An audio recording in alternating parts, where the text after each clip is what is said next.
அஸ்ஸலாமு அலைக்கும். ரொம்ப நாளா என்கிட்ட நீங்க சேல்ஸுக்கு பண்ற ப்ரௌனி செய்து காட்டுங்கக்கா, ப்ளீஸ்க்கா கிளாஸும் எடுக்க மாட்றீங்கன்னு சொல்லிட்டு பர்சனலா நெறைய சிஸ்டர்ஸ் மெசேஜ் பண்ணியிருக்காங்க. ஸோ என்கிட்ட ப்ரௌனி ரெசிபி கேட்ட சிஸ்டர்ஸ்க்காக, இதோ நான் வந்துட்டு செய்ற அந்த மெத்தட உங்க கூட வந்து ஷேர் பண்ணியிருக்கிறேன். இதுக்கு வந்துட்டு 200 கிராம் டார்க் காம்பவுண்டும், 100 கிராம் பட்டரும் ஆட் பண்ணி, அத வந்து ஓவன்ல வச்சு நல்லா மெல்ட் பண்ணி எடுத்துக்கணும்.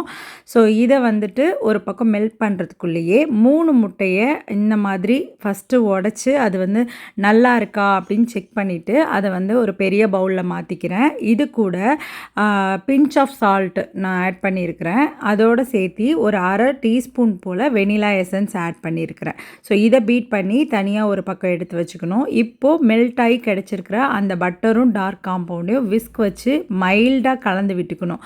ரொம்ப விஸ்க் வச்சு ஓவர் பீட்டெல்லாம் பண்ண வேணாம். மைல்டாவே ஒரு ஸ்டெப்பையும் நம்ம ஃபாலோ பண்ணாலே சூப்பரா சில்கியா நமக்கு வந்து ப்ரௌனி வந்து கிடைச்சிரும். இப்போ நம்ம மெல்ட் பண்ணி வச்சிருக்கிற அந்த சாக்லேட் பட்டரோட அந்த மிக்ஸ்லயே நம்ம முட்டையும் பீட் பண்ணி வச்சிருந்தோம் இல்லையா? அதையும் கலந்துக்கிட்டோம்னா 2மே சேர்ந்து கம்பைன் ஆகி கிடைக்கும். இப்போ வந்துட்டு கரெக்ட்டா ஒரு 10 கிராம் அளவுக்கு கொக்கோ பவுடர் வந்து சேர்த்துருக்கிறேன்.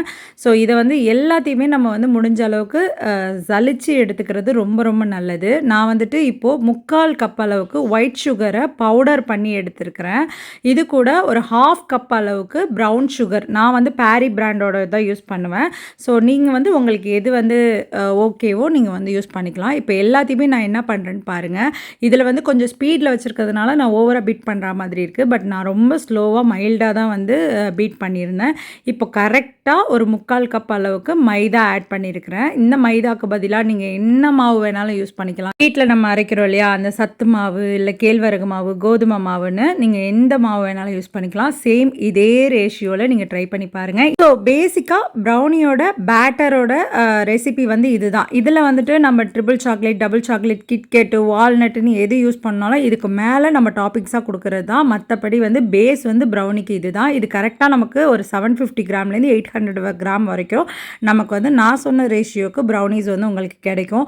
பாருங்கள் எவ்வளோ சில்கியாக இருக்குது அப்படின்னு. அது மட்டும் இல்லாமல் சாக்லேட்லாம் எவ்வளோ சூப்பராக மெல்ட் ஆகிருக்குன்னு.